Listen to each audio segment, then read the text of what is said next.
nous avons parlé de pensée qu'il faut changer. Est-ce que vous avez pu changer un peu votre pensée? Est-ce que vous avez pu travailler à changer votre manière de penser? Votre manière de penser, par exemple, pauvre, votre manière de penser de malade, et de... On avait dit ça. Est-ce que vous avez pu faire des... Vous avez vu d'amélioration dans votre manière de vivre et de penser? Mais donc, il dirait, le temps que ta mère m'a changé à... Ta mère m'a changé à... Et nous devons beaucoup s'y changer. Mais dans mon... Hein? Est-ce que je peux où? Pour dire ta mère, il n'y a pas de... Nous devons dire... Et il doit dire, mais non, femme, il doit dire, t'as mis bon mado nous, t'as mis bon ma il t'a qu'on nous, mais femme bon mado, l'homme mais qu'on lit nous, ou à mon droit, nous il y a mis des ou à mon droit, et nous annulé, il y a rira, mi-temps. Pendant que je dis, Seigneur bénis-moi, prospère-moi, et pendant ce temps, je pense pauvre, je pense exactement comme les pauvres. Par exemple, je donne un exemple. Fon.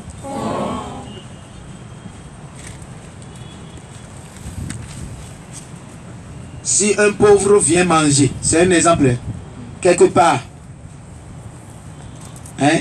Si un pauvre vient manger quelque part, et là, il y a par exemple, à côté du manger, de la boisson fraîche. La bière, le coca, tout ce que vous savez. Et il y a la possibilité aussi de prendre du chapalo moins cher. C'est un exemple. Pendant que je suis allé prier pour dire Seigneur, rends-moi riche, et que j'ai eu faim après ma prière, je viens là et je dis ça m'aider. Moi les coups pour macaroni. Maintenant si on les prépare pour ça. 300 000.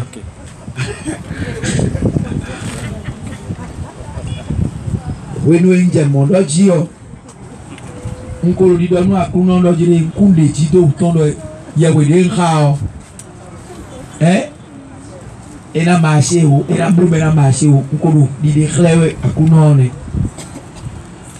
bon et là vraiment 300 mois ça quoi nasi ça les bien on est bien bon et on boulot boulot il est calion soupe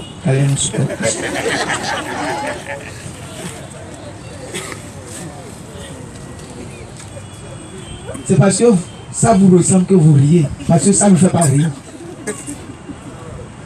ça ne fait pas rire. Mais je me dis que vous fouillez à du fouiller. Mais tu vas finir pour le bon boulot. Mais on va ramener ton commis. Ça y fait. Regardez ça à rang. Bien ouais. O cara pediu.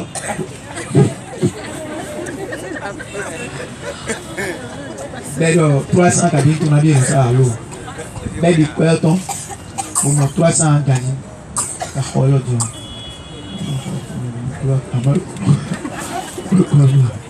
Oh, ça, tu vas le.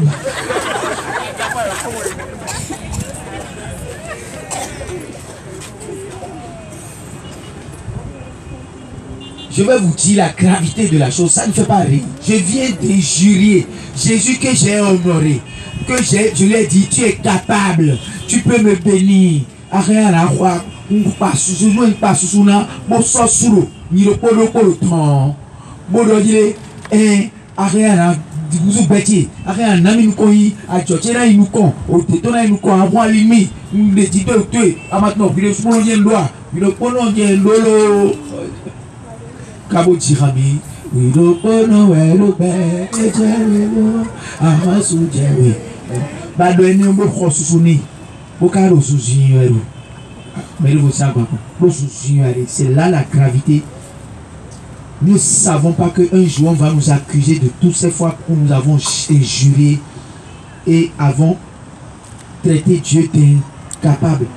Parce que nous avons béton, nous avons béton, nous avons dit, bon, vraiment, est-ce que Simon, est-ce que Simon, ou quoi n'a pas le côté, bon, bon, Bokawa dit, nous vraiment, nous sortons, nous avons quoi le côté, nous sommes, nous avons quoi, nous allons, nous faire, là, ça se comprend. Donc, il y a un moment où nous avons dit, kabi besi di on kuyera no do kodo uche kuyera no talomi do kudo chele simko bonka aje do mo foyo unse kweyo nje economy do jiro melo de hina hemi so no okawu akuma ma yi betia parce que mondo ene mate do ko nuche ko amondo ne do li chemelo penser chemelo de nunca dubi di bonu finalement bonu Yahweh akunoma exaucé midia aunchina dika ni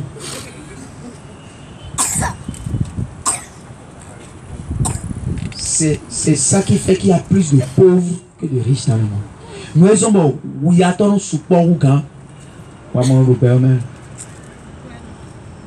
nous sommes et nous sommes mitre wa fi di keka abo tofio bon klon me keka abo kweti bi krania bon waibu fitago bobu zoro kaka bole promi kaka bonu mi majan lile à imiton bo limiton les à 0. Le Christ n'a pas pu convertir les pharisiens et les sadducéens, les docteurs de la loi, les scribes, à cause de leur pensée. Ils ne veulent pas avoir une nouvelle pensée. Ils veulent rester avec leur pensée habituelle. Bon, on déclare Miro, Marc 11, verset 23 à 24. Nous devons dire, s'il ne doute pas dans son cœur, quand on dit douter dans son cœur, on parle de la pensée. Nous aimons pondre à y tomber à clone de dire, l'iliton. Ma contre nous baouédi adoré et ma on a été on lit s'il ne doute pas dans son cœur, le cœur ici c'est penser, ce n'est ni le cœur qui bat ni la conscience, non, ni l'esprit, mais c'est la pensée qui est une manifestation de l'esprit humain. Belo nous béton bolo me fio bikio lié non lié mais y a ton modèle miton minodo yon leyo lié non lido ta me ouais d'abord abona ko comme un an bragada bon y ne le bi ouais tu blo et ouais ce bon lion ron d'aro ko yi do béton mais et lion yi yanya permet entendre là yi yanya nous li adeo.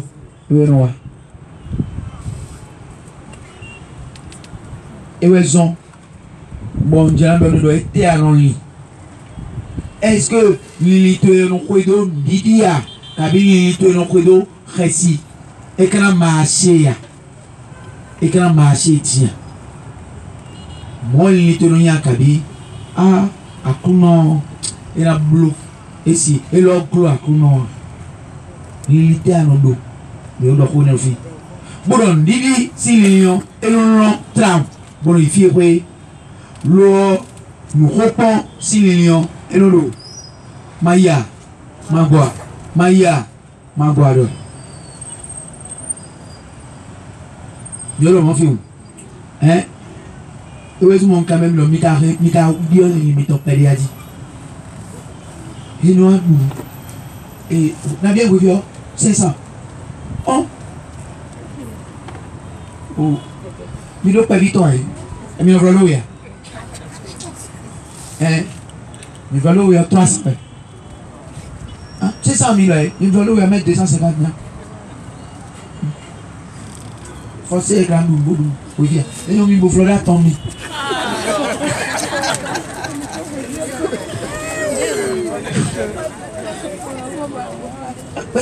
Si t'es vilain, malgré nous, il n'ont pas que j'ai fait. Bon, non. Vous avez vu ton bien. Oh! Mais non, pas vite, on débouille. Moi, j'ai compris, il y a vos blomiers. Mais, oui, t'es loin. Ma on a le mélange de titres ou tout est bien na quoi mais on et sinon le pont deux méthodes d'arou pour mélange moi dis ma on a deux méthodes d'arou pour mon envie ne dormi des mots depuis plan millénaire on dit dormi là et qu'une accumulation elle a changé là c'est-à-dire chaque coup que nous recevons suffit pour tout changer c'est ça là que je veux venir. Mi wa fi yo nous mi le plan lundi le port coupé béton bon béton a changé et le tout nous voit ouais c'est bon mi dans les pour oui ouais lundi des mois de on ne finit pas d'apprendre mais il n'est pas nécessaire de réunir tout cela pour que ça marche. C'est un seul enseignement. Quand nous venons avec un seul enseignement, ce sur quoi nous avons parlé suffit pour que tout change. Ma pensée seule. Si je change ma pensée, ma vie va changer. On dit on l'élitio, petit la dio. Doit être tout. Nous déboutis mon nom à le petit mais. L'élitio m'a dit nous quand. Non. Nazari dit on doit l'île. Maza korodi. Kaïmoé. Tu m'as dit tout là. Nous nous tiens nous quand et nous nous tiens nous quand blé. Nous étions goudou là. N'appelez. Nous nous tiens nous quand yon. Nous étions goudou là. N'ayon.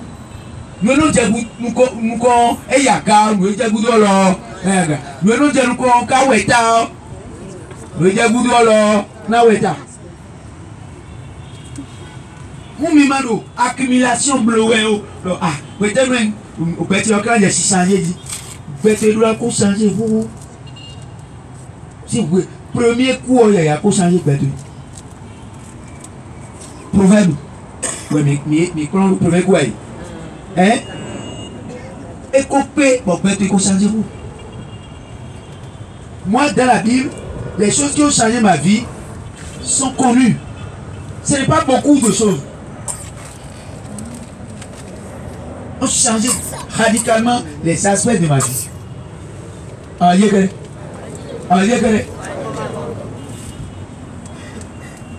Donc, nous étions à l'idée de la remis parce que j'ai osé. Comme si maintenant je rentre dans un nouveau monde. Je rentre dans une nouvelle vie. Dans un nouveau style de vie. Ndile nous n'allons pas jamais. Ndile nous n'allons pas jamais.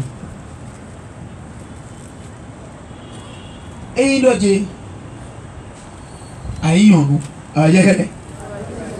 aïe-nous. Bon, vraiment bien. Regardez les mains. Bon, regardez les dia. Quand ils sont on bien regarder les mains, on les regarder les dia. Waja, soudawe kabia ja sidawe, asida haine aussi à soi. Hein? Exemple banal.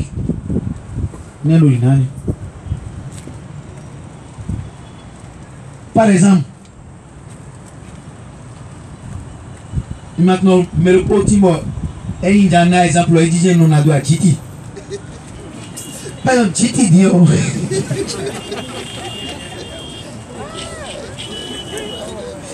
mais tout Titi, oh, mais il présite les yeux, Titi. Et maintenant, le présite, le Titi. Comme même dit gardien avec mon prononçant. Et il dit non, quartier ton moment, ton si quartier ton péria. Kakabo soit sous ta boîte à soi. Fidèle à la souris. Quartier ton à souris. Et il racolait les mécaniciens, les ménisiers, les calais le quartier. À sous ton et à l'opéro. Et même ménisier à un mécanicien. Le mécanicien à un racolait. C'est du sacré sa vie. L'homme décide du niveau de sa vie. Et Dieu bénit. Personne ne peut pas nous décider que nous avons aidé bon, on a dit. Nous sommes trop coco. C'est trop coco. Et il a dit, mon cœur nous est restaurant. Ah, il y a mon cœur restaurant nous. Mon cœur restaurant nous. Mon cœur restaurant nous. Bon, ils appellent pour nous restaurant. Bon, ma carte d'ancien. Ah, j'ai mais alors, il y a le tour de mon nous mon miro restaurant de Prado. Ah, bonjour monsieur, vous me reconnaissez? Ah, j'ai non, je ne vous reconnais pas. Vous venez manger dans tel restaurant, non?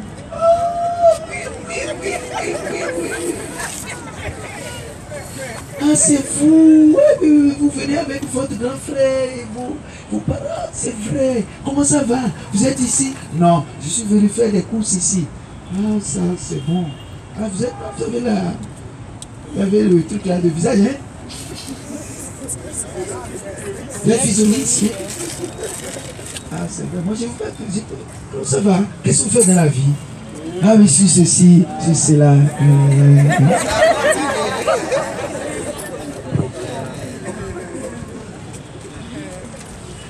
Et anagonuvi bokalo mo bled yon anagonuvi ko ragadi dia hein kone onyo ko che kwele ti we nefi o nda ko to miya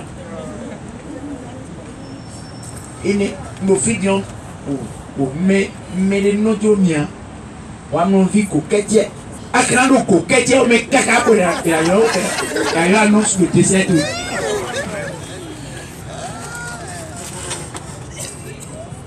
Donc il y a un problème au niveau de la mentalité. C'est le même problème hein, à tous les niveaux dans l'église. C'est le même problème. C'est la mentalité qui bloque tout.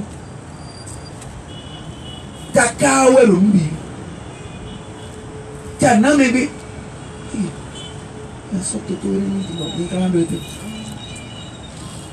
Vraiment. Mi francs si mon oui. Et moi mon mi francs on a mis on bien Jésus. Jésus ah et ouais Jésus bon on a mis mon mi francs pour moi. Qu'est-ce qu'il a dit? Je vais vous traiter avec les paroles même de votre bouche.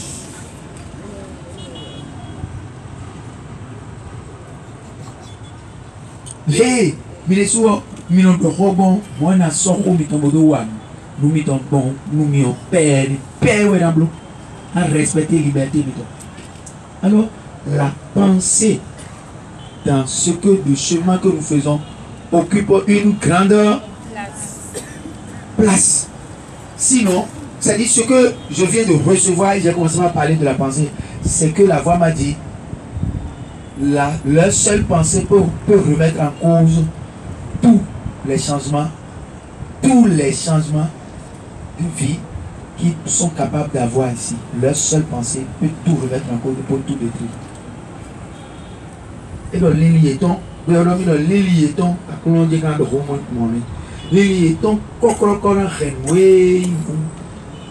aussi, vous présent et tombé il y a son les temps de récupérer.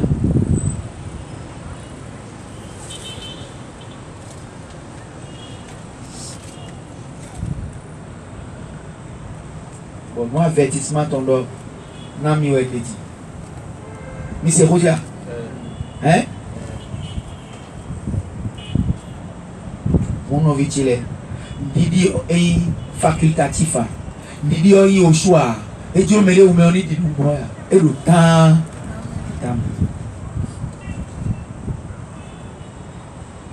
Bon, continue mais aussi Michel le Coudon. Didi est.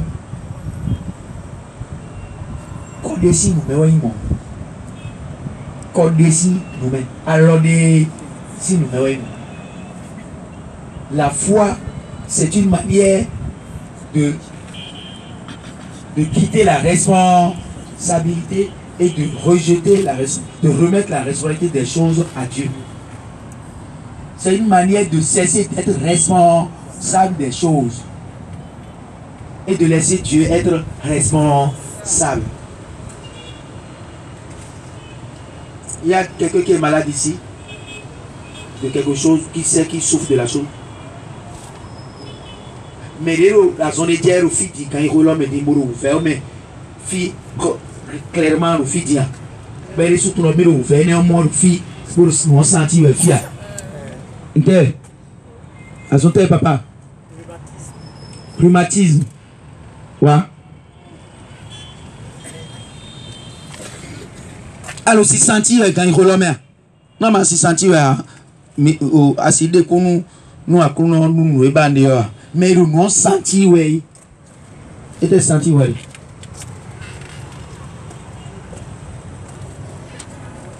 Ah, sûr. Donc, même si sentir le final. Nerf rhumatisme de Comblo et bon. Non, we are from Kakai, planted game. They don't do incessamment tous les jours. Et nous, elle venait d'où? Trop. Et beaucoup de gens.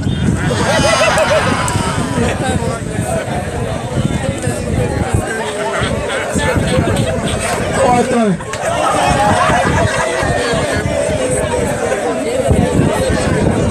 Non, je vous ai mis.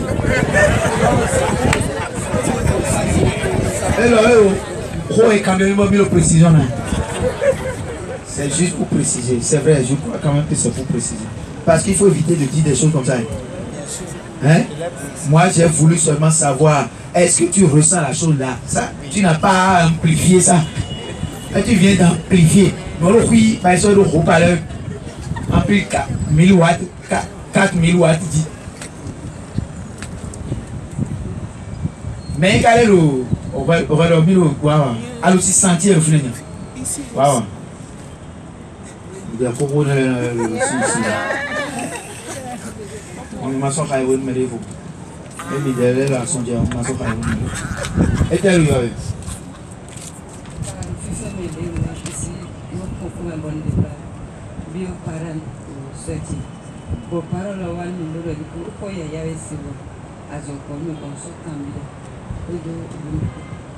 Era uma ravedi, mas se sentia filho. Me semelhou, ele não é bem moído. Como não podia tudo tirar. Barazão Tony bom. Minha unha ba, azão Tony bom. Aí é que como eu era um bom sentido eu, minha belle expérience. C'est vrai qu'on n'est pas venu à l'école de guérison, mais nous sommes venus à l'école de succès. Hein? Mais pour quelque chose de pratique, la guérison peut nous servir de pratique ou d'exercice pratique. Vous comprenez ce que je veux dire? Moi, je veux que ça, ce qu'elle ressent, et papa, viens ici. Je viendrai aussi à toi. C'est quoi? Hein? Est-ce que lui maintenant peut témoigner? Je fais des choses pour les gens. De sa place, tu peux lui recevoir la guérison. Il ne faut pas faire les choses comme ça. J'ai demandé la chose parce que quelqu'un peut parler. Est-ce que lui peut parler maintenant pour dire quelque chose? On va quoi? On peut dire que je veux honorer mon Dieu et toi tu veux profiter. Ouais, profite, mais bien, est-ce que tu n'es pas préoccupé par mon objectif? Un profit. Nous devons rechercher la gloire de Dieu plus que tout dans notre vie. C'est comme ça qu'on réussit. Celui qui cherche la gloire de Dieu plus que tout n'a pas le temps de chercher sa propre gloire. Mais le sous-marin tombe à nous bio. Et d'autant qu'à sous-souéré, toi. Le profit des bas, qui a bien intérêt des bas. Donc on dirait des clés. À son nez, j'ai des boys de sous d'autres, papa des sous d'autres, nous sentir. Nous disons bien qu'on doit dire, ni quoi, son héros fini trop quand l'homme. Ah, dire que bon, tiens, nion, le nom, bien. Ni mon coup, il y a quoi de venir. Nion, son bazon est ton. Quoi? Ni doit être toi, ni le ronron, toi. N'kaba, doit dire non, ni mon y. Et nous, mon. On s'en a pas tiens, on s'en bat fin. Je le tiens, non. Na des consignes soignées. Jésus dit. Didio, relétonne. Oui, didio. Comme ici, à Palais, et sous le boulot, mieux à Gontier, mais à Palo. Il peint mi va des consignes à mi tomber bon ma tout bon mi ma sodo. Oh, et ne me cesser d'être responsable de la guérison ou de l'évolution ou du sort de vos maladies, de vos problèmes, de vos fatigues, de vos difficultés. Cessez d'être responsable du sort qui doit leur être réservé. Mimaso Pache, Mimaso Incan, Mimaso Zeta, Mimaso c'est au lait, à son mitonatier, les problèmes mitonatier, les atalo mitonatier, Mimaso Zeido Tade, au midi corps, si mais midi tamiton, midi alors, si mais on oué njamble le fiton. On a d'autres amis. Au début, quand il me faut, comme il m'a dit, et si pas choisi, nous commettons un cas choisi, il est dit. Donc, mon milé, des miwa, mon milay, à mon milay, à mon milay, à mon mien. On te l'a dit, il y a quoi Jésus quoi, on t'en mis. Ah, il y a quel est. C'est important de dire, on t'entend dire. Mais mon coup, il y a bien. On te l'a mis. Bon, on bien nous, et aussi, ben, on décosi, on démet, au sol tanion, et aussi, ben, et naï, mais mon coup de bien. L'eau, il va vous tort, tu vois, nous formons l'eau, sous ton bal, bon l'eau, viton, plaisir, ton, bah ouais, bon l'eau, nous, nous, tu si quand on est quand les mandos, c'est mais on couille à côté bien. Rondo, et néon, ouais, il est temps. Mais il y a si quoi, son numéro à moi hier, et rien à quoi, son numéro. Bon, nous commis ton méon, on dit la bio. Bon, nous, il y a si c'est d'Haïti, mais nous, bio, si quoi, n'adore. Bon, mais nous, à quoi nous, n'a dit à son couteau. Mais là, son nous confions et na démonstration tombe et son donne. Et quand il dit les mille biblo mina c'est pour moi spectateur pour moi. Mina iblo do. Les amis tombe. Mina isa noué minon comme miro filet tame raison et mina no spectateur le fi ou mingo blo au podium do fi pour moi. Et puis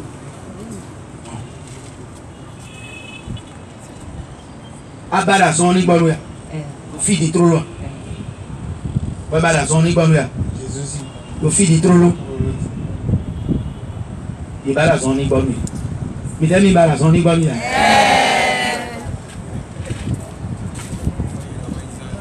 adi lo Jesus rena ba son nu trolo fi bale ali akabi asanton bi bale trolo di lo me bisinu kuma fi di papa a viré sous moi, à s'en tomber. Il y a eu un ragaïs au semaine de quoi. Fille et millions. Fille et millions. Ayant.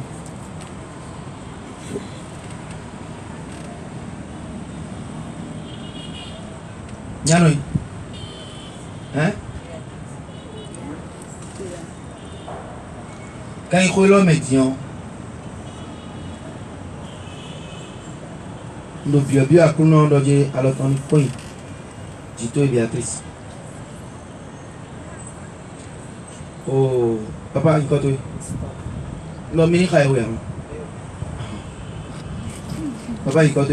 Ma caille, il y a même mieux. Nous bio a dit, nous dirait à closer à l'oni point. Ouais, Béatrice pour ouais, Christophe Oji. Bon, nous. À Tchetoméon, nous avons forté à Bota et le doué, Kodo, les points, et Djadé, Gripo et Loyolo. Nous avons forté, Dieu le Jésus, c'est une comédie. Pour la forté, rhumatisme de Dieu le Jésus, c'est une comédie. Pour le Saint-Tournou, rhumatisme de le Jésus, c'est une comédie. Il m'a son cuido et Dieu. Il peut commencer son Dieu. Il peut aller limiter en camp. Oui, l'homme. Kota très nos fins d'aïe ou dit yo ebe ou egbe à limite en camp au camp il faut l'homme dit on et nous dormons trop là il y a c'est un bio ta gloteur Béatrice il y a c'est un bio ta gloteur me dit Jésus mao nous me peto wani dodo moi il m'avo et bio takatome ou bio sinistre fil bon négocier fie inflammation de fie pas moi pas de nous timbo no mi mo quand il l'homme besoin baro le porte et bio takato ici en pas quoi fleur bon no mi mo quand il l'homme il est déclaré médian et bio takato ici en pas quoi fleur inflammation muqueuse cerveau tout étant et biométrie yes c'est biométrie pour la son bonne ouais bonne par son nous faut na donner la son tout bon para vérifier voilà bon mon Dieu ouais quand il l'homme nous vit Christophe yes c'est Jésus-Christ Nazareth ton et bio basateur et bio couteau les et bio articulation tout et non douleur mais bon nous mon c'est doit dire bon Dieu nous bisodo nous bitemedi. Merci Seigneur Esprit Saint. Merci Jésus de Nazareth. O yesi se on podo leni chepo je po. Boda so wawe. Bodo dede mi. Bo fifadi.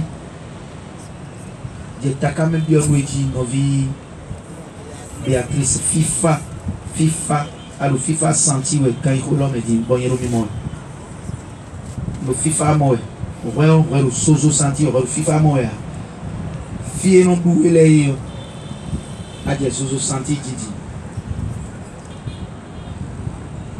aje sozo senti didi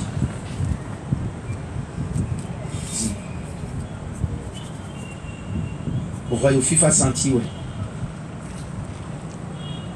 tu vas la petite bois faire tatou avec moi. Ta carte est fura dit. Ta carte est fura dit.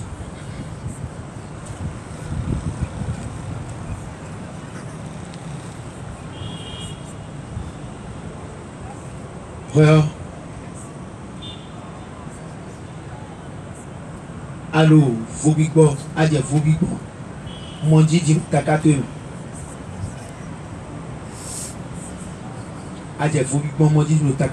Merci Seigneur Jésus.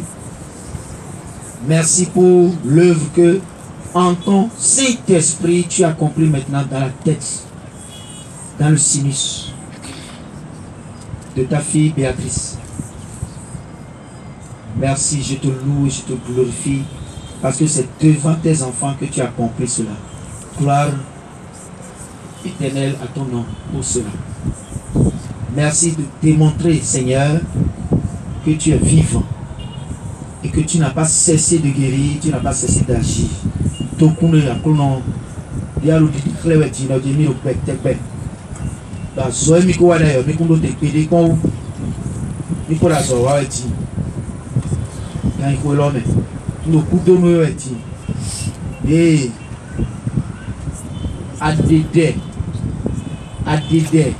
Rhumatisme pour de cause ton lait bifico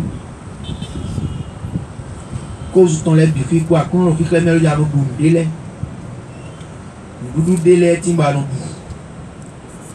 ben et toi à son frère Christophe délai timbalon allons ben boywana beta à son oui à qu'on do des pipi ou le poison et ne les bipési ou même pour l'idée pour on doit canter les mains à couvlater les mains tout va te douer. Merci Seigneur Jésus. Et maintenant voici que Dieu vous accorde la guérison totale et vos cellules sont renouvelées maintenant. Les cellules des articulations, les cellules des os, les cellules des muscles sont renouvelées chez toi. Maintenant au nom de Jésus. Les cellules de ton cerveau, au Baza Campo et Jodo Deu, Boblo Takato et les Yotion, puis Yoti. Bon, oui, ta son mi a kono yi kaka yi rondo no tonti kan yi lo me di o Sœur Béatrice était senti aller au Takate me dit était senti aller Kourou Talombo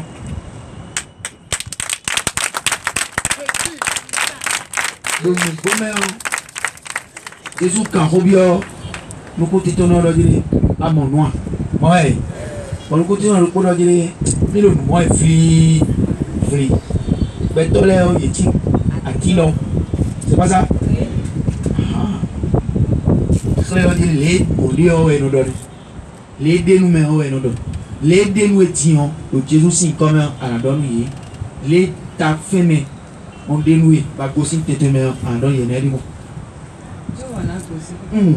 des bon nous étions ah tu vas la gosi histoire raconte ouais ah ajando des bon da yi ouais e wa kan ando bon ando des continue mais des bon nous dai ta no femi bon sino kon ma nous na kon ti don nous ko ja JTC fille de Dieu de wa gbadane so ndo se sentir mal dès le louange des blower mais nze comme ngongo do louange na mais ta ekpen et tu y a pas de fidon bon nous na fait de aussi comme mais no bleu fort les bla bio para no bi de la patio mais de odon mi le dit que et donc ko ese combat zo bon mais odin parole wa mo le na be bo je louange bleu dit dem bleu louange fort wa mo fifa pede mais de mi jansema na dio ta mo etili ndé no fine bo zoni dia bo mo vivo de boa odo suezi topoa mais de wa fait dio e fight the class don go suezi ori so beauty fifa kele et ko pere bo Jésus na bloblo nous profiter ben bon en même temps tu m'as dit e ko de bo et va pi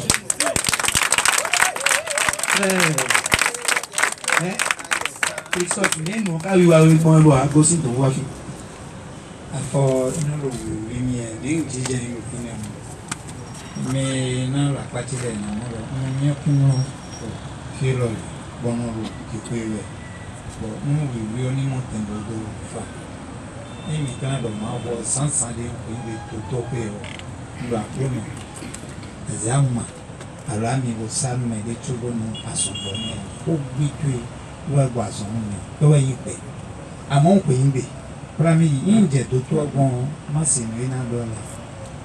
Ayo doto doko ton kaka akwene leo nga kuma ko na mi bon ko blo. Ambiel talo na bi. Akwa bi se ko blo 320 000.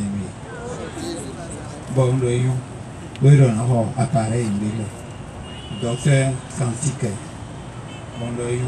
Bon le ko. Nka wa boa jije yinbo ele wuli ka wuli me onu di afopa o di afopa bi bona fo ni boje pari fi nka de tintroji o me ma fo eno chiri do eziganta alo babele de fait de non do mutu ka ja cha lo e se bodo bla fo mi lo be no han no tri bon eno bojo de me tu sais eno ene fi ni jon mo lo tuntun e be lo bi boy allo pare bon ndo sentilo a foro toto plein de on le fion mi go ko do yo jen ko lo verification bleu a fo ko da yo e menu ko le na mo nko la fo ko da yo e bo kun kon lo e do bon e zo ka de aji na tere le aji nko e le kun kon bo ko pa le kin fa wele di fa wele di 300 000 euros. fa wele di il faut vivre mille autres mais on va y dire et il y a du rien à lever les colis tout oui bon les voix blo testo est-ce que à blo test au filet ben de mon rhumatisme nous un blo test le toto et c'est na sur et le rhumatisme et il blo maton nous un autre bien moyen ah il a fait et non vraiment ouais dit on fi à blo test au dia les colis blo test au et les pont mon ami lọ́dẹ ìwé wa mi rhumatisme ọkọ̀ òfin àjí bọ̀ mìíràn sọ wílẹ̀ dìbò tó dìbò pàṣẹ rhumatisme tó yọ ẹsọ̀ òfin à. àkúrò ní rhumatisme tó.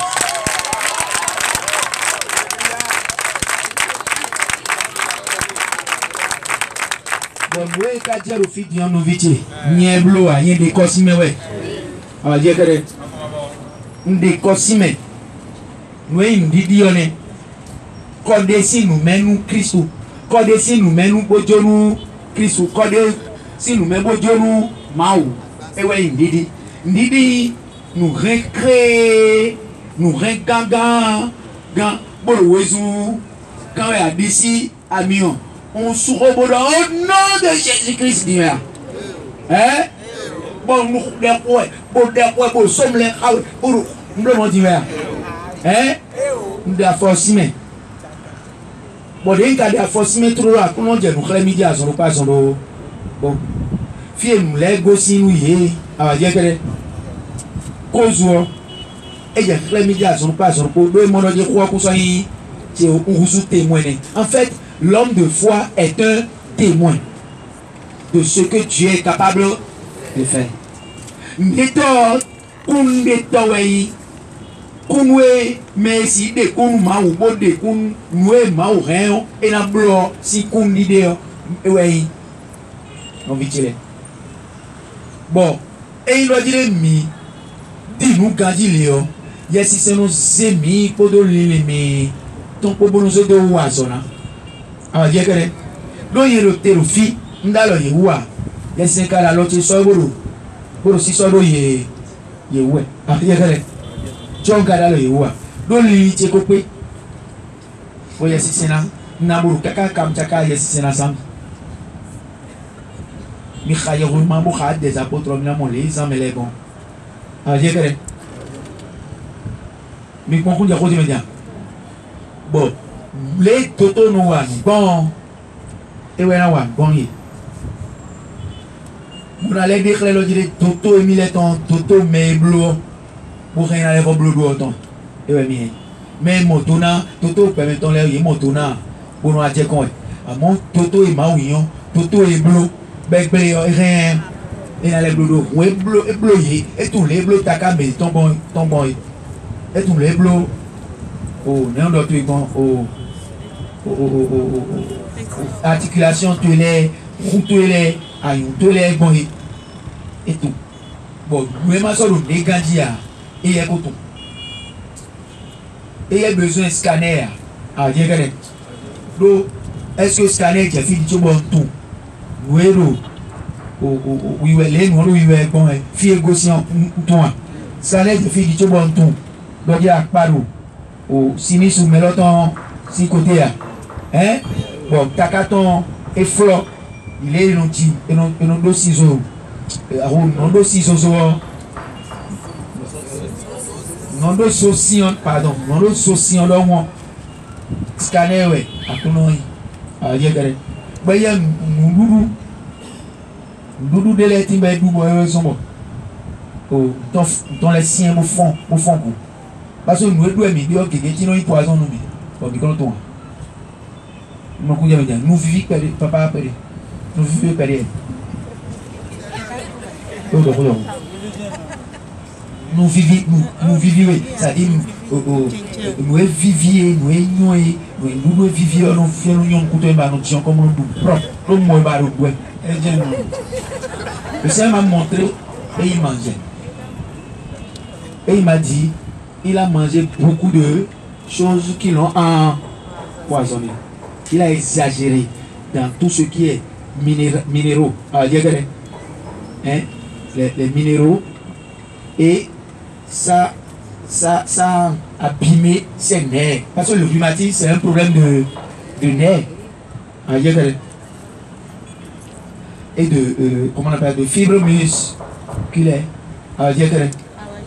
Alors, lui, il est capable de faire le scanner tout de suite.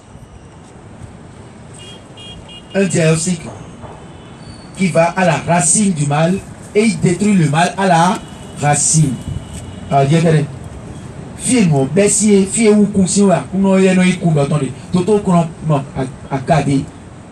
Bon non dit, bon ça zoro nan loupé, alors que ma ou qu'on y fier mon ou conscient. Ah, Dieu est tant de nous c'est donc on a level donc on a dit allez mon vidéo me candi, mon vidéo me candi de dit. Oui ou non? Routa maman. Bon comme alors micro aussi, bon comme hein? Bon comme nous. Assisé faut pas dire. D'ailleurs, bon faire il faut prendre. L'autre tatoué nombre lui. Wa et bloqué. Bon mais demi faut pas aller nous dire.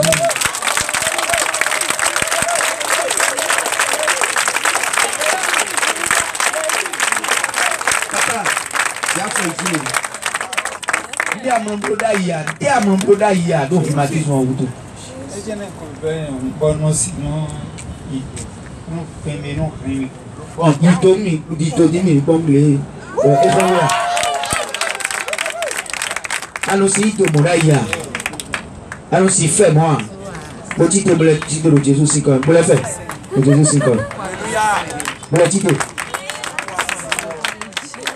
lundi prochain je me voulais bien aller à Dobeni hein lundi prochain papa lundi prochain on allait à Dobeni le vie le pourquoi il nous repère Jésus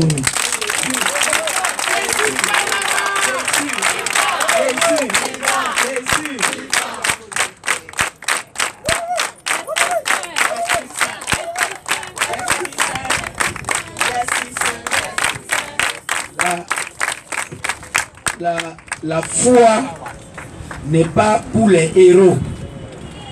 La foi n'est pas pour les puissants. Les puissants, eux, ils se chargent des choses pour l'accomplir.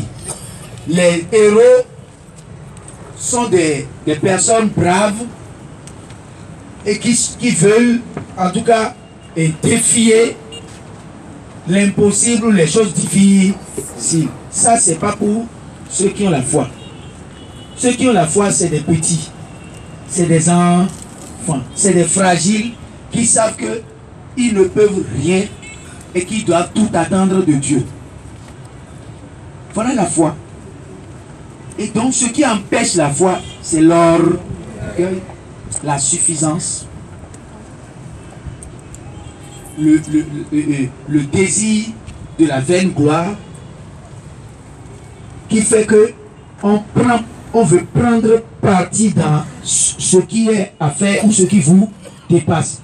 Vous voulez prendre une responsabilité dedans et c'est comme votre seconde nature. Quand vous ne prenez pas les choses en main, vous n'êtes pas à l'aise. Vous ne vous sentez pas en sécurité. Et ces gens-là, quand ils confient des choses à Dieu, ils se disent, et si Dieu me trahit maintenant? Moi, je n'ai pas dit ça là tout à l'heure. Bon, nous, les millions qui au Tchagoudale, Tchagoudale, au bureau gagné, et ouais, non, trop bien, bon, dormir à bleu, et rouler l'homme. Millions qui, et bien le j'ai parlé de héros et de puissants. Mais le ronron, il dit qu'il est ton forti dans les ton mais tout le monde coupé de boue. Bon, et maintenant, Maou de Ronaldi, alors peut-être de Ronaldi, nous sommes contents de peut-être. Et quand il Maou, nous sommes contents de Maou. Bon, nous Maou Madoa, nous beaucoup si Théo, nous n'avons pas de Mikundo Sikri de vous, Mikundo Ali de vous, Mikundo au Saki de vous, Mikundo Klo de vous. C'est la seule acte ou le seul acte, pardon, ou la seule corde à son acte, c'est Dieu, de qui il faut tout attendre, tout.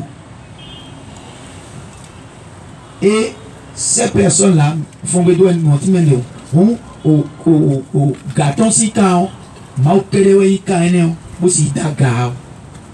Bon même mon coton léo, il de léo, ils ont des chi, puis bon des force mes puis bon les tasses mes puis tiro et béo et ça il continue na blé doa mais il sort si à l'homme il sort doa si quoi na blé et yon tout les hommes là yon mais si à l'homme il sort doa si à l'homme ouais popo do ta tombe ouais et là yon do bon même mon coton léo il de non le récidive là il me do oh et mais où est gars de Dido donc à tout yan mais dion loi doit tout yiri koi toi mi mon kuya koi toi mon bana douwi ya ni we soli we mon bana douwi ya yo pauvre et en beaucoup il a fait yo morido kai mo eno bitile nous bion de ma au film battre na media et on a intimia a fait yo qui voulait ko bi propre mon kuya media donc les délais boiru mo akuno no dojiri nana we raison lo le a chobide ni bon le a decido o tuche bon na creux la do raison boulou j'ai beto tuche de a do raison on est na do fo we et reto echo le a decido tuche bon reto echo le a kanje o tuche bon nana we rejijo nana we dojiri les akun coureur. Et c'est ce que le Seigneur a fait tout à l'heure ici. Il a donné raison, il m'a donné raison d'avoir misé sur lui, d'avoir cru en lui. Et il est vraiment rentré en eux. Aïe, aïe, aïe, Seigneur. Notre Seigneur est rentré en eux. Et il a fait un travail à l'intérieur d'eux. Parce que il peut rentrer partout comme il est rentré au Cénacle sans porte. Ah, regardez. Pour rentrer au Cénacle, est-ce qu'il a tapé? Hein? La porte était fermée, non? Donc, même si ils sont debout, vivants, porte totalement fermée, le Seigneur peut rentrer. Et le Seigneur est rentré en eux et a fait le travail qu'il doit faire. Et quand il rentre en vous, il fait vraiment le travail. Et il n'a pas fait seulement ce travail-là. Il a fait d'autres choses qu'il a trouvées en même temps. Parce qu'il est comme ça. Les bio sénacle marouron. Les bio sénacle marouron. Et bio beaucoup de temps même boisson. Et boisson le corouéa. Et boisson si. À Bazaï, ton les soumets. Bon, nous ne vaudé. Et matre et ne ma khai weton bon ma sok be lo ime ale blobido e kono yimere ma dalo ni don wa e dalo ni don ton à nous de volontaires on me ya utile mais c'est pas pour ça qu'il faut inventer la maladie ou alors ça c'est la magie. J'ai appelé quel nom? De Nazareth. Quand on appelle le nom de Jésus de Nazareth, on fait la magie. Les magiciens, pour faire leur magie là, ils appellent le nom de Jésus de Nazareth. Ils appellent le Saint-Esprit de Jésus de Nazareth. Jamais.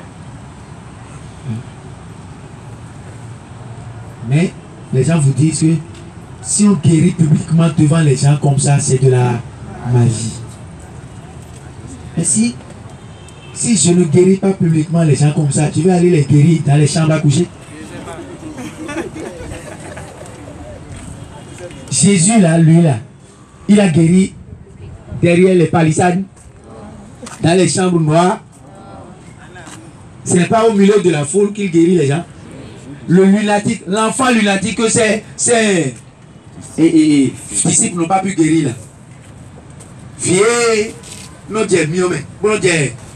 So même on dit toi même évitons les d'autres pas nous évitons les macro beaucoup pas on y a bon Jésus va et donc mais bimi croire sur quoi mais là si bleu ne mais si nous quand le fidia et là voilà hein mais si nous comme pas on bâti mais bon tel et yo bon nous les à bien boy mon dieu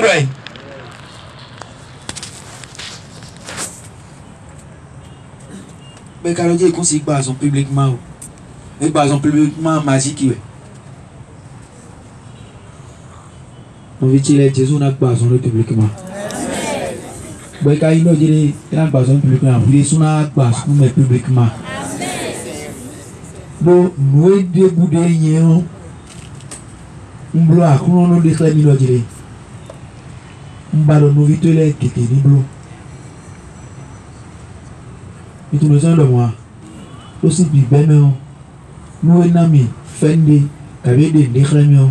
Nous ne devons ni des héros mon rénové. S'il est ton quand we coupe. Accorde-leur plus au-delà même du centuple les grâces que tu m'as accordées. Dès les premiers jours de la cité, j'ai commencé par faire cette prière-là. Et le Seigneur reste fidèle. Ce qui fait que chaque fois, quand il m'enseigne quelque chose, il me montre en même temps son désir que je suis d'accord avec toi pour faire cela avec beaucoup de personnes. Seulement, il n'y a pas beaucoup de personnes disponibles. Par exemple, ici maintenant, tout le monde n'est pas disponible. Il y en a qui dorment. Il y en a qui dorment, pardon. Tout le monde n'est pas disponible. Tout le monde ne veut pas ouvrir son cœur. Tout le monde n'est pas prêt à prendre des risques. Parce qu'on se soucie de sa personne, de son honneur, de son je ne sais quoi. Alors que la personne dit, si ça vous voulez me suivre et que ça va marcher pour vous, vous devez renoncer à moi-même. Si moi je m'appartenais là, est-ce que je vais décider de faire cette démonstration devant vous? Nous, il est ici, il est fait, na don milo na de mona khairu mu komito e ona lo ite nu wa idu yan lo fi diolo ne la de doji iro ko na ija bo fi bi wa lo di a finalement bo frère ton wa so lundi a e ti la do le bien lo de yi ma so fini an nkas no fini mo ka lo ni ndo ya ma lo pe ko na do ko pe ko ma lo fi dan na ko do fi a. Donc nous malou fidé à malou rodé do fini makalo ndeli fini mais le fini o na do mais le fini o na linu mais ka do na fini e we jan no fini zo do ri pe mele cho et mon point le séminaire c'est parce qu'il veut rester en toi qu'il a dit qu'il faut que tu lui cèdes la place. Ce n'est pas beaucoup de choses ce qu'il dit là en disant celui qui renonce à lui-même dit, si tu veux me suivre, tu ne peux pas si moi-même, moi que tu suis, je ne suis pas encore en toi.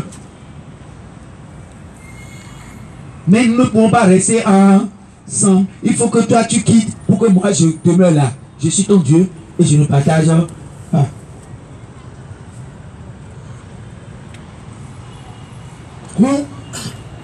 Et dis nous, devi ton lait de quoi commerce mais j'ai quoi de millions ni bébé mi caromba la belle idée là côté la campagne on dit camion on vient pas tout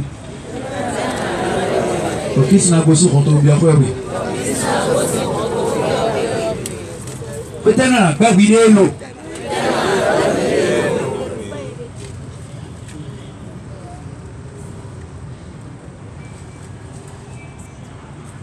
oui pas blonde.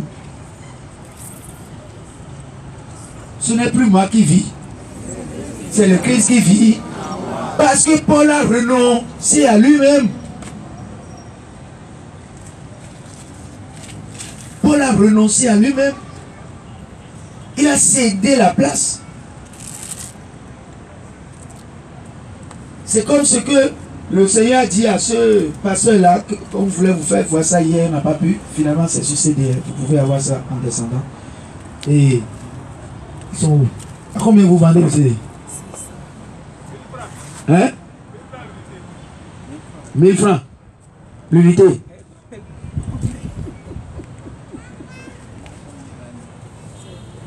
On te dit encore Nabi Milade Poli. On te dit encore Nabi Milade Poli 1000 francs. Bon, mais vous avez décidé de vous demander où on est. Ah, diagale. Ah, diagale. Alors, et bien nous, je ne partage pas. Je ne partage pas. Nous manons, ramène. Et où sont, bah, on va aider. On va aider, mais nous avons vu venir, mais il y a des bouts de la miteme. Pourquoi le couteau, après, il y a un autre fata. Mais non, vous dites, on est comme chez nous, et notre prime. Louis XIV. Donc, Hambourg, Bokata, et Borogé, et il me dit encore dans mes conditions liées. Et nous avons bien mené bien. Bon, mais vous me les soirs. Et dans le moment, il y a un peu de qui a y mis ton main. Nous avons ramené si papa doit y tomber. Eux ont papa toi là y tomber. Ah, les siens y tomber, bon, il a monté main. Nous avons ramené si maman. Nous avons ramené si au Fofoa, mais si Dada, mais si Assi, mais si Assoua, mais si Via. Nous avons déjà témé, on a ramené les béas, mais on l'a mis à Kosiflé. Nous ici, redomi. Tant que Malo, nous combolons même, au final, belle-mère. Malo méré, mais au final, nous n'y bon redomia, soya. C'est tout simple. Et quand je me vide et que le Seigneur est en moi, est-ce que je peux dire, et s'il va faire maintenant, je ne suis même pas là. Est-ce qu'il va faire ce que je lui demande? Et s'il ne fait pas maintenant, et qu'est-ce qu'ils vont penser? Et ils vont dire que ma magie n'a pas travaillé aujourd'hui. Et ils vont dire ceci. Je ne suis pas là pour penser ça. C'est quand vous êtes là que Satan vous rejoint pour dire, tiens, viens, elle est bien là. Hein? Et va dire? Afin. Ouais. Je ne peux pas dire ici, vous me finir. Alors c'est tout moi. Je ne peux pas bien de quoi. Alors c'est tout ni à beaucoup à l'oublier. Et filer dans le débat, au final, on vient. Hein? Tout à l'heure, j'ai filé. Filer dans le débat, au final, on vient. Christ soit au Yémen. Vous l'avez au Yémen, vous êtes bon. Vous êtes au Yémen, bien. Il y a le tout le monde. Mais le pot de bien, mais vous la sortez. Waouh, et bien le Yémen. Bon, mais nous, mais le connecté, le numéro au bout de quoi. Le bout de l'autre, hein? Le connexion aussi nous donne, mais le théo l'autre, mais le temps les autres, mais tout le monde alors, au Skype, hein? Skype, écoute, les débuts, même WhatsApp, pour les sous WhatsApp vidéo, moi, hein?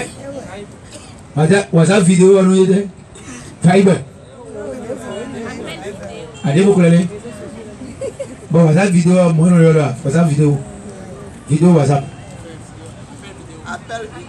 Appel vidéo. Ah, appel vidéo. Kabi, Imo. Kabi, Skype. Bon, nous, mais on mis au temps. Hein? Nous, mais on l'autre, mais on l'a mis au temps. Et il faut que nous, maintenant, il est à Boromé.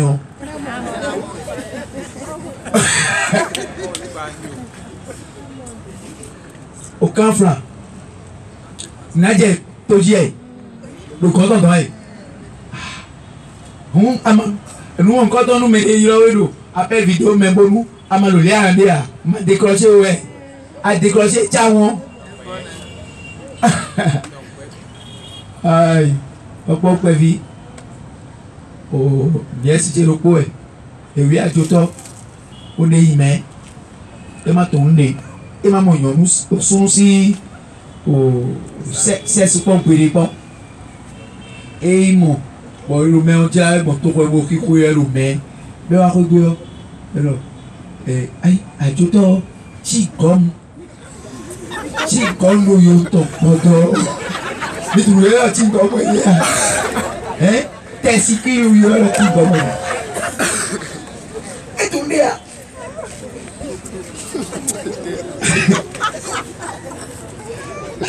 À tout temps, vous êtes moi. Si comme.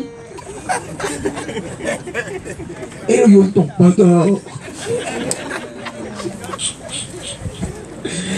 vous allez dire mes courroies. Il y a ça qui est en sol. Ah, il y a quel est? Ah, il y a quel est?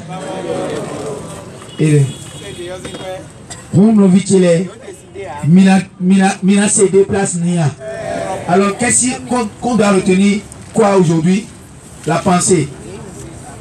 Se débarrasser des pensées de pauvreté si on veut devenir riche. Se débarrasser des pensées de maladie si on veut être en bonne santé. Se débarrasser des pensées d'échec si on veut avoir le succès. On peut continuer. Maintenant, vous vous enchaînez là-bas.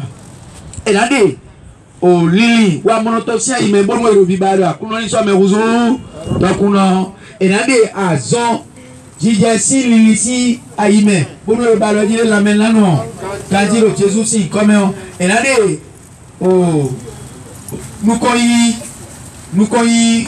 si lili de nous, si, et là, et, à y dire, si lili, si à y met, voilà mon temps de nous connaît bon nous dit mini bekando et quoi mini bekando et quoi we go e wa yete na jote me de nous Christ bonu malo fine ba o via trop pe mi boaje kwetile ha midio men we yin lo kweme we no jiri eye matre lo fine abana tre lo fide bu ko ko a vina ikoro donc et sont et le tandamelo était attendons et le tandamelo était et ni non tonu 6 semaines Jésus et non pas plaisir Jésus ton et non pas dagwe pozo susu Christ po et non pas intérêt ton bonoko canton bonoko kusume khaika bo uzoye mais le pora Christ keka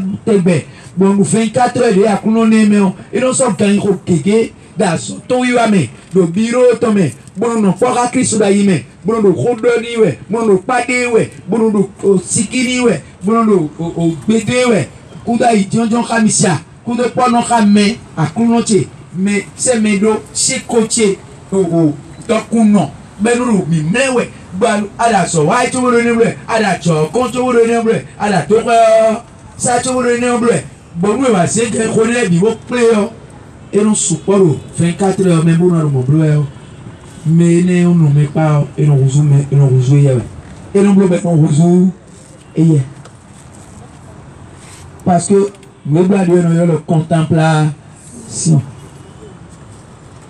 là moment pour qu'à redonner et que là il te le mimoine à mimoine là il ça fait une longue journée de contemplation qui finira par te faire devenir ce que tu contemples. Nous écoutons des Christ aussi nous commençons des Christ aussi te nous écoutons des et dans l'Bible à Rouzou et dans Zomba à Rouzou Christ au dos Yesu mais nous est bon nous couillons nous est dans Rouzou ah nous y a si nous mais nous y mais si nous a ben si ça mais nous est à bon couillons là il te mais nous est dans Rouzou ah mais non fond pour le moyen de monter coin et fond monter coin et le moyen de monter coin là au aïtome et le yiwe bon monter là et le tiri le yiwe do voilà dit donc le malé maintenant na moto et très besoin de aller à héros monter temps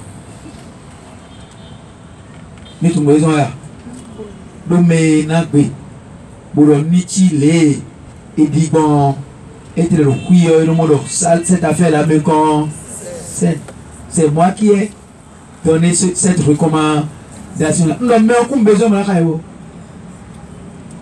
mais le côté Seigneur donc qu'il te soit fait selon ta foi c'est une loi qu'il a établie chaque fois que tu vas remplir les conditions de cette loi chaque fois que tu vas vérifier cette loi dans sa vie il se sent concerné à sauver son honneur.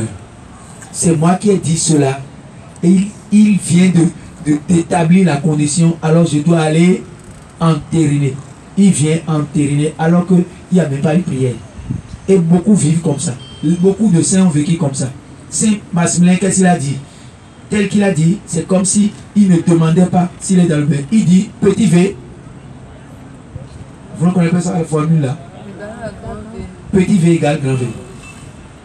Bon, mais vous comprenez le derrière.